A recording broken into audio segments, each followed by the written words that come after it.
नमस्कार, मैं आरबी सिंह यादव और आप देख रहे हैं मेरे YouTube channel RB Singh Yadav editor को।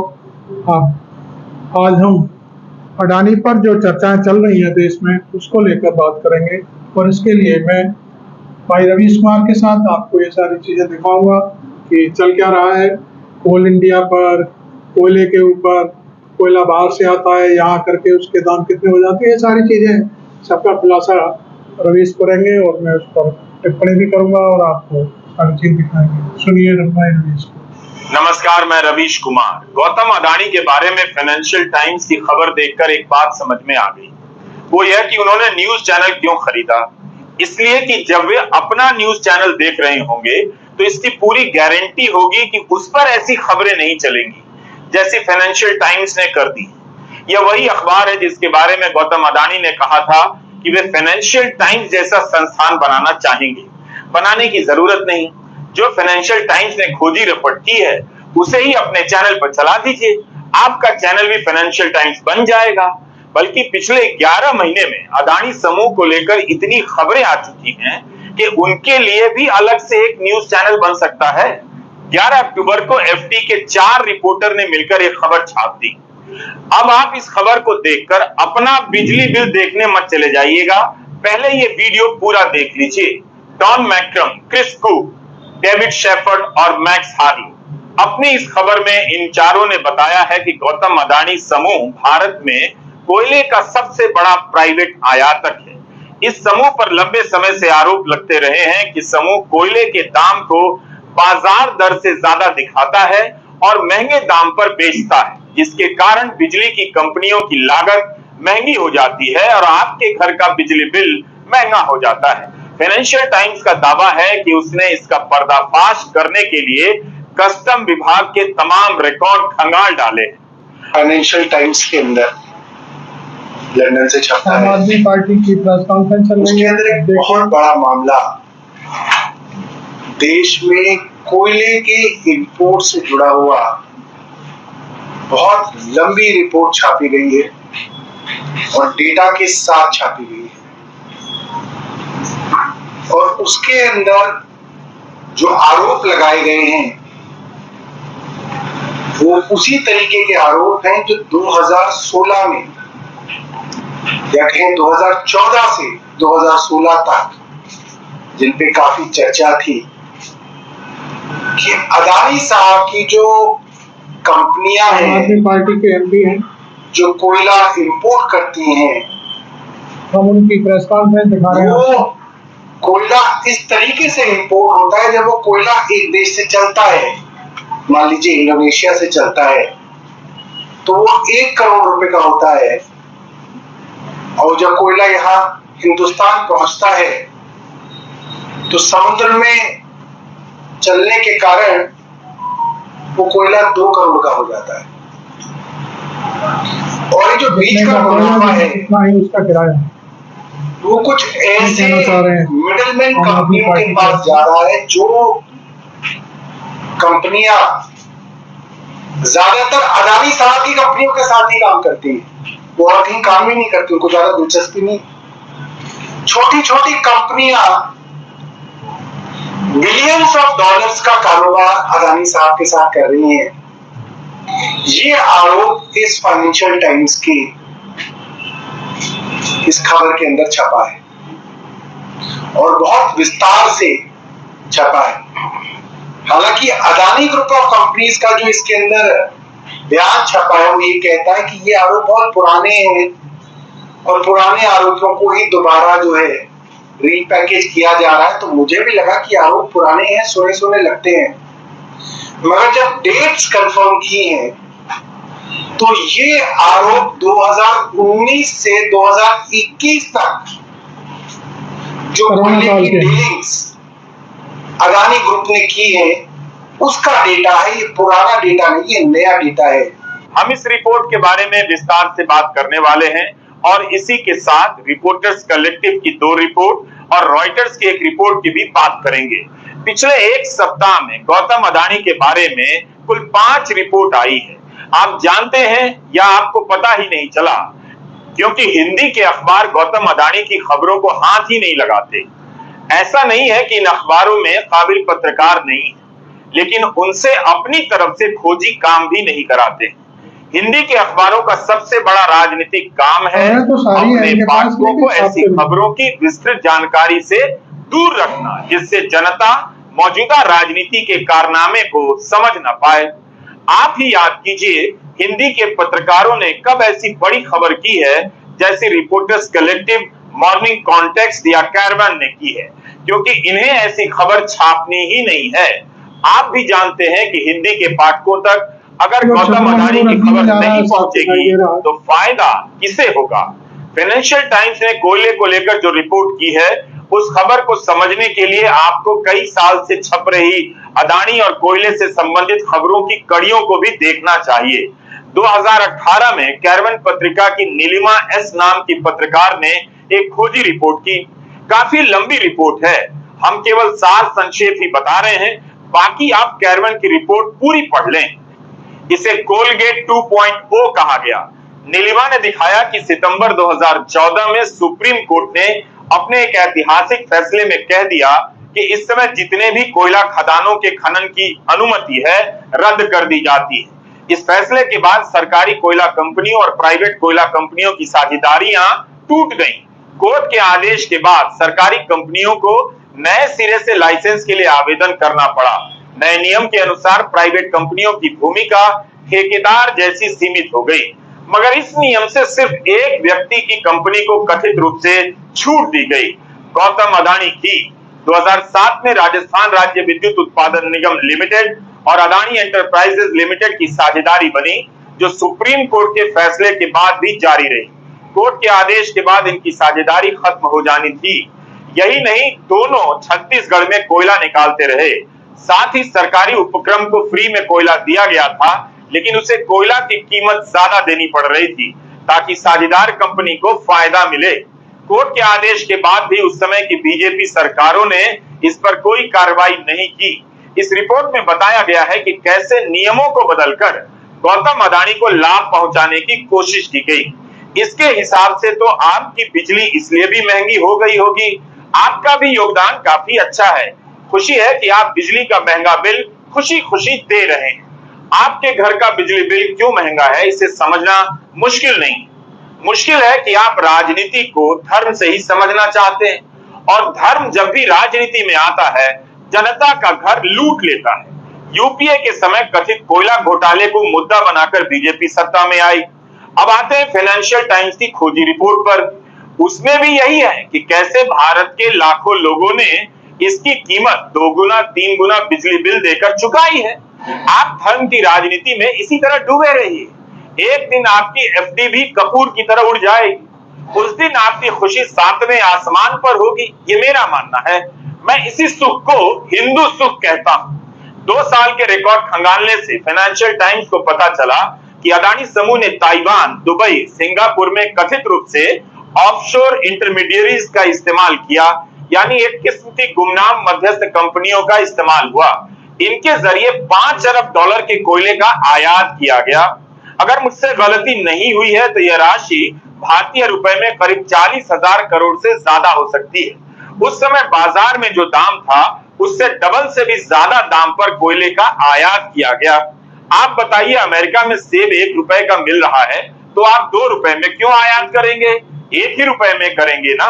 तो यही बात, अब जिस मध्यस्थ कंपनी के जरिए यह कारनामा किया गया, यह वही कंपनी बताई जा रही है जो ताइवान से चलती है और जिसका जिक्र फाइनेंशियल टाइम्स ने अपनी एक अलग रिपोर्ट में पहले किया है कि इसका मालिक अडानी समूह की कंपनियों का बड़ा पार्टनर हो सकता है, शेयर होल्डर है। कोयला लाया गया इंडोनेशिया से। 2019 से 2021 के बीच 32 महीनों में 30 बड़े जहाज से कोयला लाया गया, जिसे शिपमेंट बोलते हैं। सभी में इंडोनेशिया से निर्यात के समय जो कीमत चुकाई गई वो भारत आते आते काफी ज्यादा हो गई। रास्ते में दाम कैसे बढ़ गए, यही तो फाइनेंशियल टाइम्स की रिपोर्ट है। काश ये अखबार यूपी में दैनिक जागरण के नाम से छप रहा होता तो आज हिंदी प्रदेश के करोड़ों पाठकों को सब पता चल जाता। तो यह दाम डबल कैसे हो गया? जिस दाम पर खरीद कर जहाज पर लादा गया वो भारत पहुंचते पहुंचते डबल कैसे हुआ? देखिए, बिजली महंगी होती है तो और भी चीजों के दाम महंगे होते हैं। तभी तो रिपोर्ट आई है कि 50 साल में घरेलू बचत न्यूनतम स्तर पर है। तो सोचिए कि आपकी जेब का पैसा कहां कहां से निकला। लेकिन इतना दिमाग लगाने से अच्छा है कि आप धर्म की राजनीति के बारे में दिमाग लगाएं। एक नया खर्च नहीं होगा, सारा का सारा दिमाग बच जाएगा, केवल पैसा खर्च होगा। इस वीडियो का फाइनेंशियल टाइम्स की रिपोर्ट से कोई संबंध नहीं। हम अपनी कहानी को आगे बढ़ाने के लिए कोयले के खदान के पुराने वीडियो का इस्तेमाल कर रहे हैं। अखबार ने लिखा है कि यह बात किसी से छिपी नहीं है। 2016 में directorate of revenue intelligence DRI ने अदानी समूह की 5 कंपनियों को नोटिस भेजा कि इंडोनेशिया से जो कोयला आ रहा है उसका दाम बनावटी तरीके से बढ़ाया गया और वो पैसा बाहर खपा दिया गया। महंगा कोयला बेचकर जनता को महंगी बिजली दी गई। इस नोटिस में लिखा है कि जब आयात और निर्यात के रिकॉर्ड की तुलना की गई तो कई बार 50% और कई बार 100% दाम बढ़ गए। DRI ने अपने नोटिस में बताया था कि कोयला चला तो था इंडोनेशिया से भारत के लिए, मगर एक तीसरे देश में मौजूद एक से अधिक कंपनियों के बिल का सहारा लेकर इसका दाम बीच रास्ते में डबल हो गया और पैसा बाहर रह गया। जितना मैंने समझा यही है। आपसे गुजारिश है कि आप भी फाइनेंशियल टाइम्स की खबर को पढ़ें, अपना दिमाग भी लगाएं और समझें। द वायर ने भी इसे छापा है और आज के टेलीग्राफ ने भी छापा है। 24 जनवरी को हिंडनबर्ग की रिपोर्ट आई। उसमें यही तो आरोप था कि गौतम अदानी ने कथित रूप से ऑफशोर शेल कंपनियों का सहारा लिया, शेयर की कीमतों को कृत्रिम रूप से बढ़ाया और मुनाफा कमा लिया। इन सभी के बारे में जांच की मांग हुई संयुक्त संसदीय समिति से, मगर उसका क्या हुआ आप जानते हैं। बल्कि आम आदमी पार्टी के नेता संजय सिंह यही आरोप लगाते रहे कि अदानी मामले में बोलने के कारण उन्हें जेल में डाल दिया गया। राहुल गांधी तो हर सभा में यही बात कहते रहे। अगर आप संजय सिंह और राहुल गांधी की बात पर यकीन ना करते हो तो कोई बात नहीं, आप हिंदी अखबारों में पलट कर देख लीजिए, फिर समझ में आ जाएगा कि क्यों इन अखबारों में अदानी को लेकर विस्तार से खबरें नहीं छपती हैं। कई बार तो होती भी नहीं है, मगर बिजली बिल महंगा हो चुका है, लोग बिल नहीं चुका पा रहे हैं, ये सब जरूर छपता है, मगर ये नहीं छपता कि क्यों नहीं चुका पा रहे हैं। कुछ दिन पहले मैंने पार्लियामेंट में अदानी जी वाला भाषण दे दिया। देखा होगा आपने, पार्लियामेंट में देखा। अब इनकी नई आदत है, वो टीवी ऑफ कर देते हैं।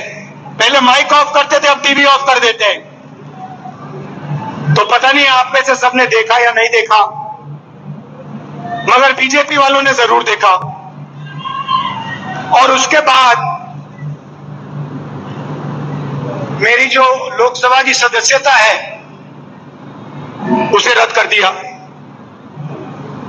जैसे गाड़ी में एक्सेलरेटर दबाते हैं, वैसे ही मेरे केस का एक्सेलरेटर दबा दिया और 2 दिन में मतलब निर्णय ले ही लिया। पहली बार हिंदुस्तान में डिफॉर्मेशन के लिए मैक्सिमम पनिशमेंट 2 साल की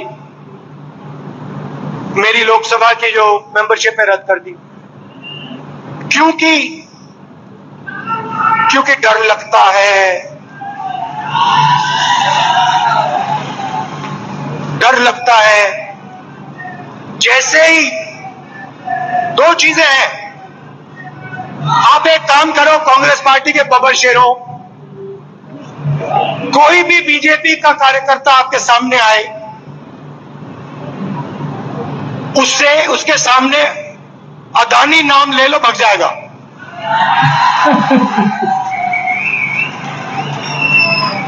एक से उसको सामने खड़ा कर होगा, आएगा, वो कुछ भी कहे, आप उससे कहो भैया एक बात बताओ, ये आपके जो प्रधानमंत्री है इनके बीच में और अदानी जी के बीच में क्या रिश्ता है, बीजेपी वाला भग जाएगा। तो पैनिक होता है, डर लगता है। उसके बाद दूसरा भाषण दिया, प्रेस कॉन्फ्रेंस की तारीखें आप मिला लीजिए। जैसे ही मैंने लोकसभा में भाषण दिया वैसे ही मेरे केस पर एक्सेलरेटर दबा दिया गया। उसके बाद इंटरनेशनल फाइनेंशियल अखबार में अदानी जी के बारे में कहानी आती है मैंने प्रेस कॉन्फ्रेंस किया, जिस दिन प्रेस कॉन्फ्रेंस किया उस दिन नरेंद्र मोदी जी ने स्पेशल सेशन लागू कर दिया। अदानी ने फाइनेंशियल टाइम्स की आलोचना की कि वह पुराने मामले को फिर से प्रकाशित कर कंपनी समूह की प्रतिष्ठा के साथ खिलवाड़ कर रहा है। हम कानून का पालन करने वाली कंपनी हैं। फाइनेंशियल टाइम्स की इस रिपोर्ट के बाद क्या होगा यह पता नहीं, लेकिन अगर कोयला 100 का मिल रहा है और उसे 500 का दिखाकर बिजली कंपनी को बेचा जा रहा है, तो आपसे बिजली बिल के नाम पर कुछ ज्यादा ले लिया गया तो देश का ही तो भला हुआ।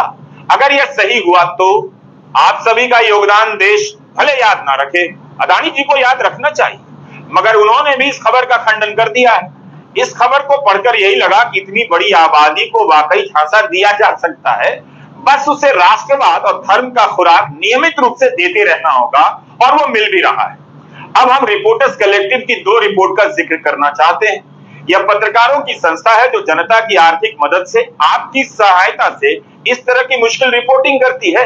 तभी कहता हूं कि आपके घर में जो अखबार या चैनल आ रहा है उसे तुरंत बंद कर दीजिए और उस पैसे से ऐसी संस्थाओं और रिपोर्टरों को सपोर्ट कीजिए। अदानी का फायदा, बिजली उद्योग की पैरवी पर कोयला मंत्रालय ने दी घने जंगलों में खनन की अनुमति।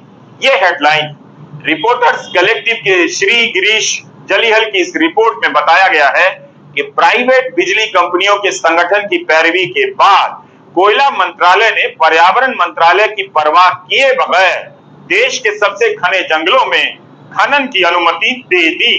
इस रिपोर्ट में दावा किया गया है कि इस फैसले से संबंधित तमाम दस्तावेजों की जांच के बाद यह रिपोर्ट प्रकाशित की गई है। रिपोर्ट में लिखा गया है कि कोयले की कमी का बहाना बनाकर association of power producers Adani समूह को लाभ पहुंचाने की लॉबी करने में लग जाता है कि कोयला ब्लॉक दे दिया जाए। इसमें से एक कोयला खदान तो मध्य प्रदेश के सिंगरौली में है। यहाँ के एक पावर प्लांट को हाल ही में अदानी समूह ने अधिग्रहित किया है। दूसरा खदान छत्तीसगढ़ के प्राचीन हसदेव अरण्य के जंगलों में है। पर्यावरण मंत्रालय ने 2018 में इस तरह के कोयला ब्लॉक को खनन की नीलामी से बाहर रखने के सुझाव दिए थे। सब कुछ ताक पर रखकर कोयला ब्लॉक दे दिया गया। यहाँ तक कि कोयला मंत्रालय के विशेषज्ञ वैज्ञानिक की राय को भी अनदेखा किया गया कि इन घने जंगलों में खदान की अनुमति नहीं दी जानी चाहिए। मध्य प्रदेश के ब्लॉक के खनन की अनुमति एक्सपर्ट की राय को किनारे करके दे दी गई। नीलामी में केवल अदानी आते हैं। मोदी सरकार ने नीलामी के नियमों में ऐसे बदलाव कर दिए हैं जिससे नीलामी में शामिल होने वाली इकलौती कंपनी को सरकार अपनी मर्जी से कोयला ब्लॉक दे सकती है। आपको रिपोर्टर्स कलेक्टिव की दोनों रिपोर्ट पढ़नी चाहिए। दोनों ही हिंदी में है और अंग्रेजी में भी। रिपोर्ट में लिखा है कि अदानी समूह के प्रवक्ता ने मेल में द कलेक्टिव को बताया, निजी क्षेत्र देश के लिए ऊर्जा सुरक्षा सुनिश्चित करने में महत्वपूर्ण भूमिका निभाता है और सरकार को महत्वपूर्ण आयात के लिए अंतर्राष्ट्रीय बाजारों पर निर्भरता कम करने में मदद करता है। कोयला मंत्रालय के वैज्ञानिक, पर्यावरण मंत्रालय की रिपोर्ट, सबने कहा था कि इन कोयला खदानों में खनन नहीं होनी चाहिए क्योंकि ये घने जंगल हैं, बायोडायवर्सिटी नष्ट हो जाएगी। मगर केवल इस तरह की रिपोर्ट को अनदेखा नहीं किया गया, बल्कि अफवाह भी उड़ाई गई कि देश में कोयले की शॉर्टेज है। अक्टूबर 2021 में मीडिया में खबरें आने लग जाती हैं कि कोयले से चलने वाले बिजली घरों के पास सिर्फ 4 दिनों का कोयला बचा है। तब एक्सपर्ट्स ने चेतावनी दी थी कि पावर प्लांट के भंडार में कमी की खबर का बहाना लेकर सरकार और अधिक कोयला खदानें निजी कंपनियों के हवाले कर सकती है। 1 महीने बाद एसोसिएशन ऑफ पावर प्रोड्यूसर्स के जनरल सेक्रेटरी अशोक खुराना तत्कालीन कोयला सचिव को एक ईमेल भेजते हैं कि कोयला कम हो गया है। खुराना 2 ब्लॉक का नाम लेकर कहते हैं कि इन्हें भी नीलामी में शामिल करना चाहिए। इनमें से एक ब्लॉक को कोयला मंत्रालय नीलामी के लिए खोल देता है। अडानी समूह इस ब्लॉक का इकलौता बिडर या सोल बिडर बन जाता है। सरकार के बदले हुए नियमों के मुताबिक ऐसे इकलौते बिडर्स के केस में सरकार खुद से ब्लॉक प्राइवेट कंपनी को सौंप सकती है। रिपोर्टर्स कलेक्टिव की पहली और दूसरी रिपोर्ट में हमने यही दिखाया है कि कैसे सरकार ने अपने ही एक्सपर्ट्स को निकाल दिया और फायदा अडानी का हुआ। तो आपने देखा कि अदानी समूह के लिए किस तरह से मीडिया में माहौल बना या मीडिया में बने माहौल का कथित रूप से सहारा लिया गया। 2 खदान नीलामी में मिलते हैं। दूसरी तरफ फाइनेंशियल टाइम्स की खबर आपने देख ली कि कैसे इंडोनेशिया से चला कोयला भारत आते आते दुगना हो गया। इस मामले में हम आपको एक और खबर की याद दिलाना चाहते हैं। अगस्त 2023 की खबर है। अक्टूबर 2018 से मार्च 2023 तक गुजरात ऊर्जा विकास निगम लिमिटेड ने बिजली शुल्क के रूप में अडानी पावर को 13,802 करोड़ रुपए दिए, जो बिजली की वास्तविक कीमत से 3,900 करोड़ ज्यादा है।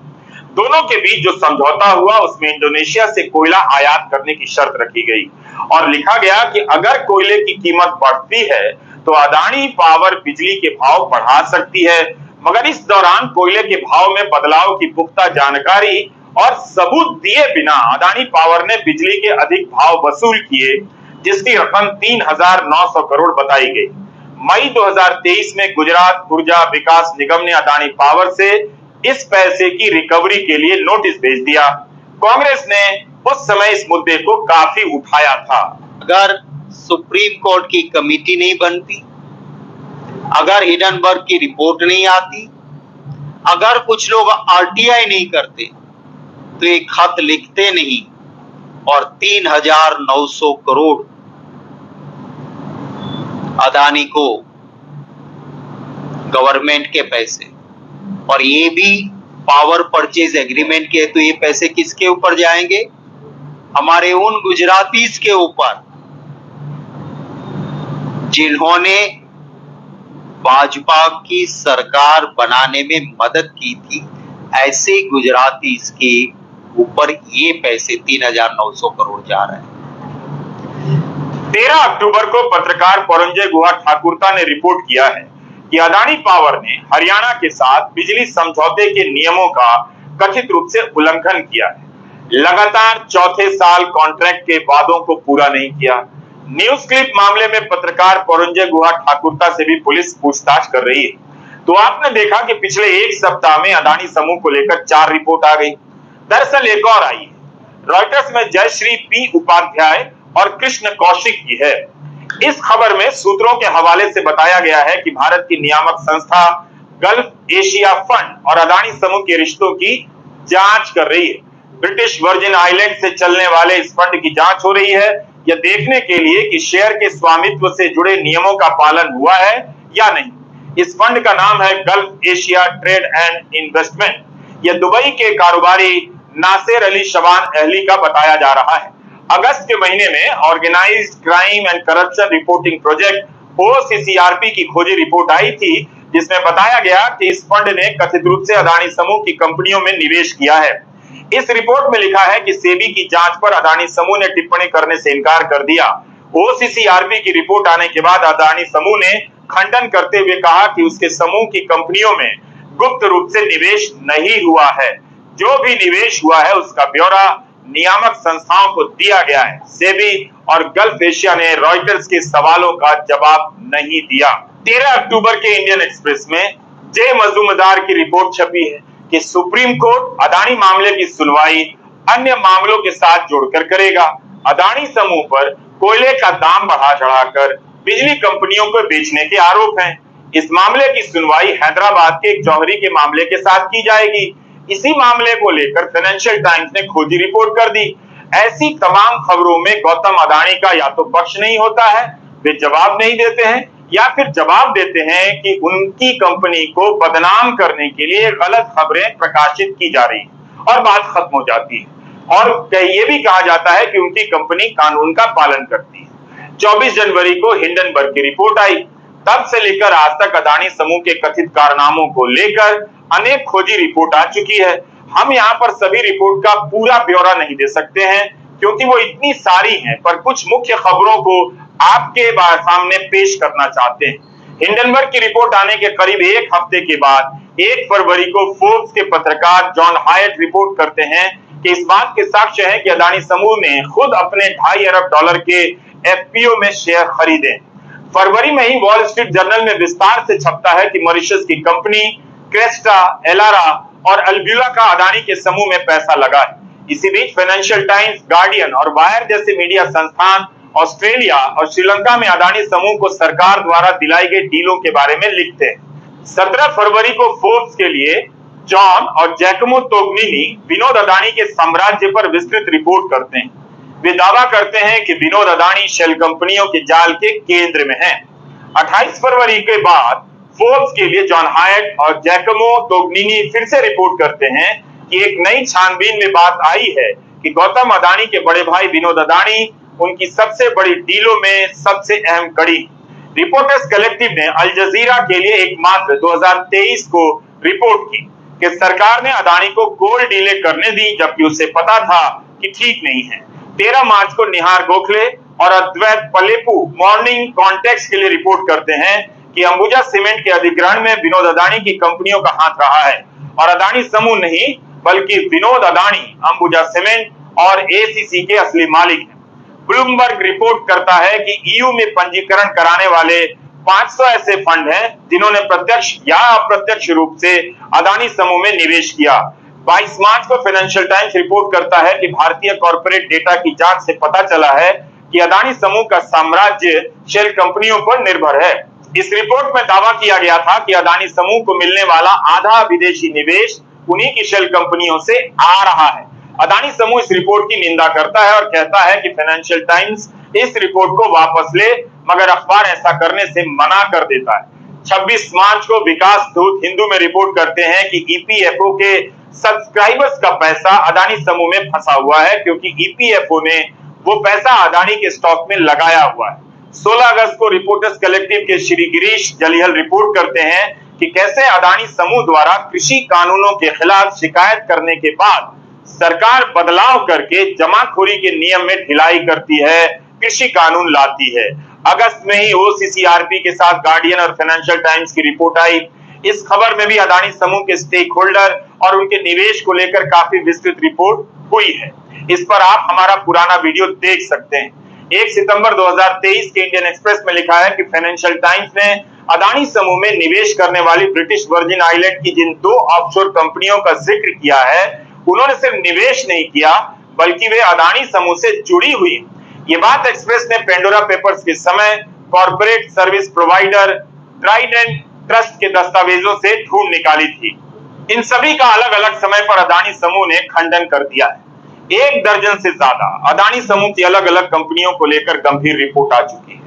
इन रिपोर्ट को तैयार करने में संवाददाताओं ने बहुत वक्त लगाया, काफी मेहनत, कई सारे दस्तावेजों का अध्ययन किया और उन्होंने अपनी रिपोर्ट में दिखाया भी। इसके बाद भी कुछ नहीं हुआ। हर रिपोर्ट गेंद की तरह आती है, दीवार से टकरा कर चली जाती है। न्यूयॉर्क टाइम्स में न्यूज क्लिक पर 3 लाइन छप गई। इसके दफ्तर में और इससे जुड़े करीब 40 से अधिक पत्रकारों के यहाँ पुलिस पहुंच गई। छापा पड़ गया, फोन से लेकर लैपटॉप सब जब्त हो गया। अदानी समूह से संबंधित तमाम खबरें एक नहीं बल्कि अनेक विदेशी और भारतीय अखबारों में छप चुकी हैं, मगर जांच एजेंसियों को उनके दफ्तर की तरफ जाने का साहस नहीं। भारत में भ्रष्टाचार के मामूली आरोपों में भी जांच बैठ जाती है। यही एक मामला है जिसे लेकर पिछले 11 महीने से लगातार रिपोर्टिंग हो रही है। विपक्षी दल आवाज उठा रहे हैं मगर नतीजा कुछ नहीं निकल रहा। नमस्कार, मैं रवीश कुमार। आप देख रहे थे अडानी पर पूरी रिपोर्ट भाई रवीश के साथ, और मैं इस वीडियो को यहीं समाप्त करता हूँ। लंबा हो गया है। आप मेरे चैनल को सब्सक्राइब